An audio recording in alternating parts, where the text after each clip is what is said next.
Oke, saya mau lanjutkan sedikit materi yang terakhir tentang tanggung jawab gereja dalam penata layanan mimbar. Ini perlu kita pahami bersama. Yang saya tekankan pertama yaitu tanggung jawab seorang pengkhotbah. Di diktat sudah diberikan penjelasan dan ini penting untuk dikembangkan, karena kita sebagai seorang teolog, mahasiswa teologi dan nantinya akan menjadi pengkhotbah baik di gereja maupun di sekolah sebagai pengajar. Ini penting buat kita dan kita punya tanggung jawab sebagai pengajar dan pengkhotbah itu sendiri. Hal yang paling utama dan paling utama yang perlu kita perhatikan sebagai pengkhotbah, materi khotbah kita adalah firman Allah. Persentasi, kalau kita mau ukur persentasi berapa persen firman Tuhan yang harus kita sampaikan, seyogianya 99, kalau saya mau hitungkan 99,9%. Artinya presentasi terbesar dalam materi khotbah kita adalah firman Tuhan. Tidak bisa kita balik firman Tuhan yang kita sampaikan cuma membaca satu ayat, tetapi selama setengah jam yang kita sampaikan tentang pengalaman pribadi, cerita-cerita orang, dan cerita yang lain-lain. Itu tidak bagus. Jadi kita sebagai pengkhotbah, ini penting buat kita untuk kita sama-sama pelajari dan sama-sama kita mengerti. Saya mendapatkan satu pemaparan tentang pembahasan ini, dan ini menjadi satu perenungan buat saya sendiri sebagai pengkhotbah, sebagai hamba Tuhan. Ada etika mimbar yang tidak boleh kita lakukan sebagai pengkhotbah, dan ini boleh saudara perhatikan bersama. Yang pertama, kita sebagai pengkhotbah tatkala kita berkhotbah di mimbar, kita tidak boleh menceritakan atau mendiskreditkan orang atau organisasi lain di mimbar. Karena yang kita sampaikan adalah firman Tuhan, yang di dalamnya adalah kebenaran firman, bukan kebenaran kelompok, bukan kebenaran kita, tetapi kebenaran firman. Yang kedua, kita tidak boleh mempergunakan mimbar untuk meminta-minta, baik secara langsung maupun tidak langsung. Memang ini kelihatannya nggak mungkin, tapi kadangkala bahasa si pengkhotbah memiliki asumsi bahwa isi khotbahnya ini ada satu tujuan, yaitu untuk kepentingan pribadi. Gimana caranya apa yang menjadi kebutuhan kita bisa terpenuhi dan kita sisipkan, kita tambahkan di dalam materi khotbah itu. Itu yang perlu kita renungkan bersama. Yang ketiga, kita sebagai pengkhotbah secara tidak langsung kita duduk sebagai konselor yang dipercayakan oleh Tuhan untuk membimbing manakala ada konsili jemaat yang bercerita tentang masalah-masalah pribadinya, yang sebenarnya masalah itu tidak bisa kita sampaikan ke depan banyak orang, dan kita sebagai pengkhotbah nggak bisa menceritakan kasus konseling orang-orang tertentu dalam tanda kutip sebelum kita pun mendapat izin dari konsili itu sendiri.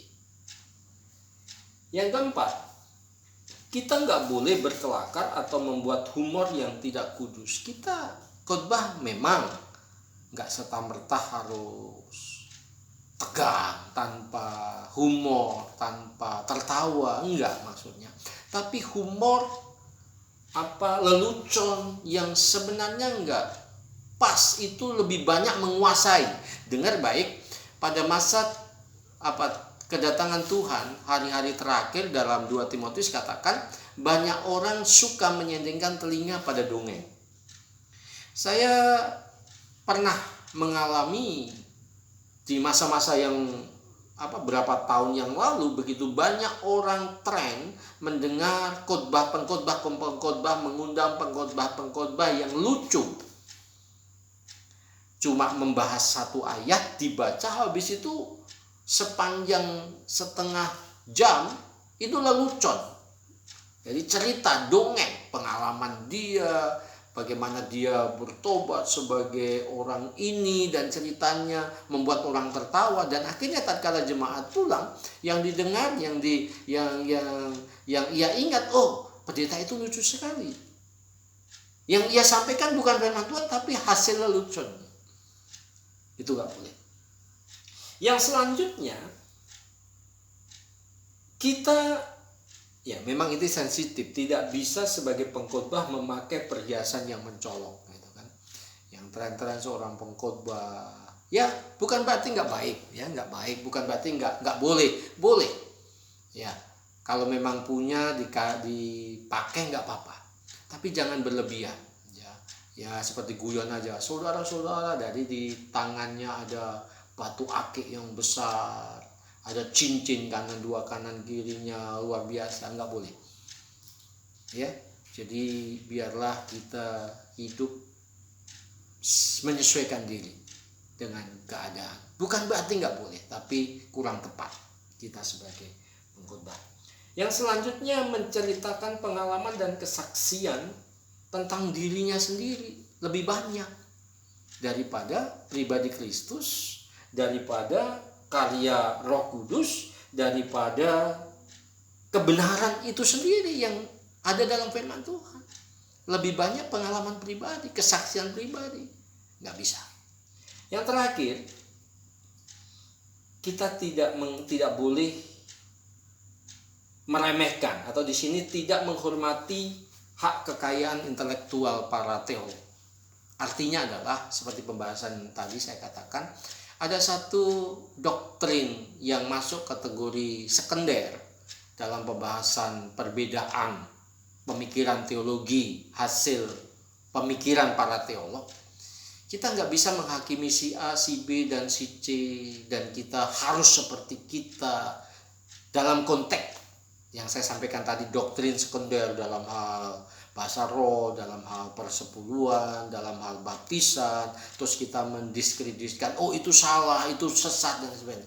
Nggak bisa. Jadi kita hargai pemikiran mereka. Itu seorang pengkhotbah. Tujuannya apa? Supaya jemaat itu nggak bingung.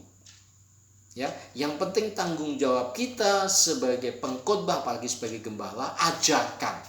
Kalau memang mereka mendengar, oh pengajaran ini seperti, yaitu pengajaran mereka. Dan kita bisa katakan, kita sebagai jemaat di sini, saudara sebagai gembala, tanggung jawab saudara di hadapan Tuhan, pengajaran apa yang saudara sampaikan kepada jemaat.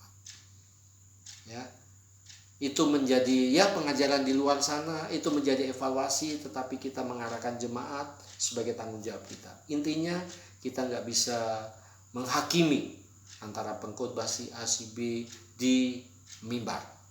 Beda di sekolah, di kelas kita beda untuk diskusi, oh ini beda. Tapi di depan pelayanan mimbar, di dalam khotbah, kita nggak bisa seperti itu. Pergunakanlah kesempatan sebagai pengkhotbah di mimbar dengan etika yang baik, dengan cara yang baik. Intinya semuanya itu kita pergunakan untuk mengabarkan kabar baik. Itu tanggung jawab penata layan dalam pelayanan mimbar. Sekarang yang terakhir, tanggung jawab penata layan sebagai pendengar. Ya, sebagai pendengar, sebagai audiens, sebagai jemaat. Tatkala meskipun kita sebagai hamba Tuhan yang suka khotbah, tapi ada pengkhotbah yang saat itu berkhotbah, kita menjadi pendengar. Apa tanggung jawab kita sebagai pendengar? Tanggung jawab kita sebagai pendengar adalah siapapun yang mengajarkan firman, siapapun yang menyampaikan firman, kita harus berpikir firman itu adalah dari Tuhan. Tuhan yang berbicara kepada kita. Sedikit kita dengar mungkin jemaat berkata, oh si A itu, pendeta itu sentimen dengan saya, akhirnya khotbahnya menegur, menyakiti saya. Tidak. Biarlah tatkala firman itu kita dengar, jadikan itu menjadi teguran kita, puji Tuhan, nasihat kita, puji Tuhan. Seperti yang Mazmur katakan, biarlah firman-Mu itu menjadi pelita bagi kakiku dan terang bagi jalanku. Biar itu menjadi pedoman buat kita sebagai pendengar, itu tanggung jawab kita. Oke? Ini materi yang saya sampaikan dalam kesempatan ini. Saudara bisa kembangkan dengan pertanyaan, dan saya berharap sekali lagi saudara respon untuk bisa mengajukan pertanyaan ya. Melalui pertanyaan itu disampaikan di grup, baik itu tertulis maupun video, saya akan berusaha untuk menjawabnya. Puji Tuhan, terima kasih, selamat belajar, tetap menjaga kesehatan, dan tetap selalu berdoa dekat dengan Tuhan. Puji Tuhan, Tuhan Yesus memberkati.